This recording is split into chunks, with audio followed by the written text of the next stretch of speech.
media verilişinin kanalına müraciət etmək məqsədiniz nədən ibarət olub? Yəni bu kanala təşəkkür edirəm ki, mən şikayətim əsasında gəliblər, mən şikayət edən kimi maraqlanıblar. Mənim şikayətim İmişli rayon Kolxoz bazarının öz qohumum Quliyev Əziz tərəfindən şərikli alındıqdan sonra özünkiləşdirməsi tam şəriklikdən imtina edib, öz əmlak kimi istifadə eləməsi və bizi şəriklikdən kənarlaşdırmasına görədir.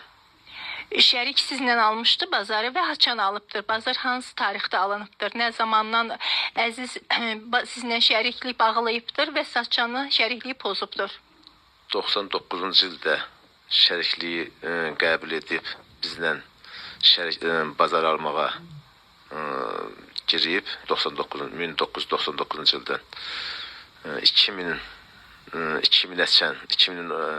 ortasına işləmişik bir yerdə. Şərik olsa da, şərik adına olsa da heç bir şəriklik yəni gəliri bölünmədiyinə görə oradan yavaş-yavaş uzaqlaşdırılmışıq və başqa hədələrlə tam kənarlaşdırılmışıq başqa adamların hədəsi ilə. Belə bir ifadə işlətdiniz ki, hədələr. Burada sualınızda bir sual yarandı. Hədə kim tərəfindən? Bunları xahiş edirik, açıqlamasını verəsiniz. Şəriklik mənim qardaşım Mirzağa Uğurliyev tərəfindən, Əzizlə bir yerdə onlar tərəfindən olub. Şəriklik bunlar ikisi arasında olub. Söhbətləri bir olub. Yəni Mirzağa Uğurliyev mənim qardaşım Quliyev Əzizlə bir yerdə şərik söhbətləri olub ki, şərik istəyəcək. Amma bir də nəsil üçün bazarı alıb bir yerdə işləyib, nəsli dolandırmaq kimi qarşılarına məqsəd qoyub mənim qardaşım ki, nəsli dolandırılmalıyıq. Və burada İmişli bazarının işlədib nəsli dolandırmalıyıq.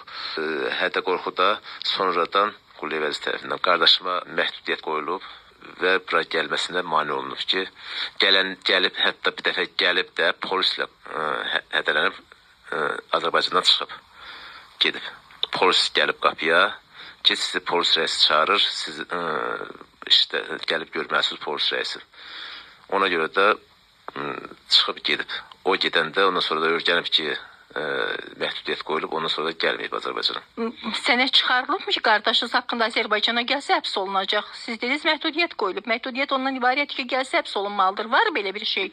Rəsmi məktub yollanmayıb, amma rəsmi qardaşım öyrənib ki, bu məhdudiyyət qoyulub. Ona görə də Azərbaycan daxil olmayıb.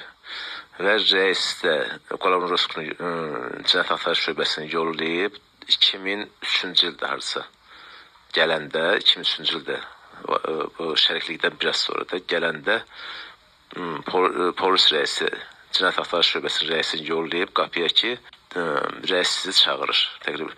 Bu da getmədi, bildi ki, nəsə şərrənmə ola bilər. Prokurora zəng elədi. Mənə prokuror getdim, qəbul elədi, rayon prokuroru. Zəng elədi rəisə, rəis dedi, ehtiyac yoxdur, eyb yoxdur, gəlməsin.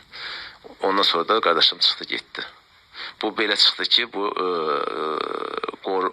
qovlamaq üçün bir hədədir ki, gəlməsiz rəisin yanında nəsə tədbir görülməsin deyini bu Respublikanı tərk elədi. Prokurorun köməkliyi ilə. Rayon prokurorunun köməkliyi ilə o vaxt. Əzizin məgər əlləri bu qədər uzun idi. Əziz Azərbaycan dövlətinin qanunlarına deyil, şəxsi qanunlarla, Azərbaycanda şəxsi qanunlarla fəaliyyət göstərən qeyri-qara qüvvələrlə işləyirdi. Dediyinizdən belə çıxır. Bununla bağlı qardaşınızın hansısa bir hüquq mühafizə orqanlarına müraciəti olubmu? Olmayıb, hüquq mühafizə orqanları olmayıb, çünki ən yuxarı səviyyədə bunun adamları olduğuna görə, hətta bir dəfə gedəndən sonra burada bir neçə il sonra zəng eləyib Əzizə ki, bunu haqq hesabda bunu niyə eləyirsən? Bu deyib ki, mən prezidentə də yazmış olsam, müraciət eləmiş olsam, bu hadisəni araşdıracağam, haqqını tapacağam yerim. Əziz isə cavabında deyib ki, qardaşıma, bu ölkədə ölkəni prezidenti yox, qayalar idarə edir. Hətta bəli, ona görə də qardaşım heç kimə müraciət etməyə lüzum görməyib. O qayalar da bu günləri olmadığına görə cənab prezident bütün qayaları yıxdığına görə indi müraciət eləmək vaxtıdır. Mənə elə gəlir ki, ona görə indi müraciət edirik bu neçə illər keçdikdən sonra. Dövləti qayalar idarə edir. Demək ki,